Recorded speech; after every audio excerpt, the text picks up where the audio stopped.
Good evening, everyone. Day 1 Basics of Bookkeeping and Accountancy. Now, bookkeeping means recording all the monetary transactions date wise in a systematic way for a particular period. Generally, it is for 1 year. So, first we will learn what is transactions. Transactions मतलब लेन then, कुछ लेना और उसके बदले कुछ देना, या तो हम कुछ लेंगे तो उसके बदले हमें कुछ ना कुछ देना ही पड़ेगा. दिस ट्रांजेक्शंस जो भी लेन देन होते हैं that are of two types, monetary transactions and non monetary transactions. Non monetary transactions तब था जब इवोल्यूशन ऑफ मनी नहीं था, जहाँ पे मनी सिस्टम नहीं था. Like example barter system. तब अगर सपोज एक इंसान के यहाँ पे मिल्क प्रोडक्शन काफ़ी अच्छा हो रहा है और एक कोई राइस का प्रोडक्शन कर रहा है और मुझे आज मिल्क की ज़रूरत है, तो I will give him rice and I will take milk from that person. Okay, यहाँ पे कोई मनी का कुछ इवोल्यूशन नहीं था, गुड्स के बदले गुड्स मिलता था, exchange of goods for goods. उसके बाद मनी का इवोल्यूशन हुआ, देन मॉनेटरी ट्रांजेक्शन्स होने लगे that are cash. Monetary transactions can be in cash और क्रेडिट. कैश मीन्स जो भी इनकम या एक्सपेंसेस, जो भी मेरे खर्चे हैं या मेरी जो इनकम है वो मुझे कैश में मिल चुकी है या मिल रही है. एंड क्रेडिट मीन्स कोई भी मेरे जो भी एक्सपेंसेस हो गए, अब मैं बिजनेस कर रही हूँ तो कोई ना कोई मेरे एक्सपेंसेस भी हो गए या कुछ ना कुछ मेरी इनकम भी होगी, वो रिसीव्ड और not but related to that 1 year will be recorded in that particular year.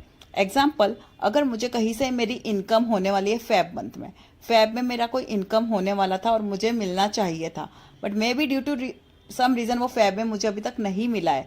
हो सकता है अप्रैल में, जून में मिलेगा, लेकिन वो इनकम मेरी फेब से रिलेटेड थी.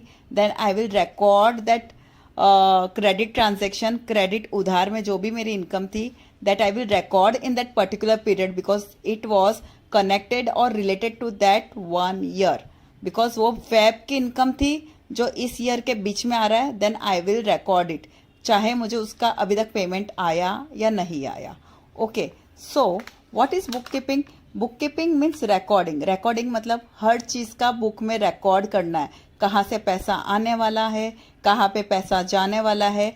ऑल द मॉनेटरी ट्रांजेक्शन्स मतलब जहाँ पे भी कैश या क्रेडिट में ट्रांजेक्शन्स होने वाले हैं वो सारे ट्रांजेक्शन्स का रिकॉर्ड करना है डेट वाइज. मतलब 1 अप्रैल, 2 अप्रैल, 3 अप्रैल, 4 अप्रैल, धीरे धीरे अप्रैल के बाद मई, जून, जुलाई ऐसे जाएंगे. ऐसे नहीं कि अप्रैल का किया उसके बाद मई का किया फिर अक्टूबर का करने के बाद जून का किया, नहीं. It will be systematically date wise हम रिकॉर्ड करेंगे and in a systematic way. There are some rules and regulations how you should write all the recording. Recording कैसे होनी चाहिए उसका भी एक सिस्टमेटिक तरीका है, वे है that we are going to learn in this year for a particular period 1 year. So 1 year से रिलेटेड वॉट एवर कैश या क्रेडिट में जो भी लेन देन होने वाला है बिजनेस में, पूरे साल का हम जो भी रिकॉर्ड करेंगे ट्रांजेक्शन्स, पूरे साल का बिजनेस रिलेटेड जो भी ट्रांजेक्शन्स रिकॉर्ड करने वाले हैं, that is known as book keeping. I hope you understand. Thank you.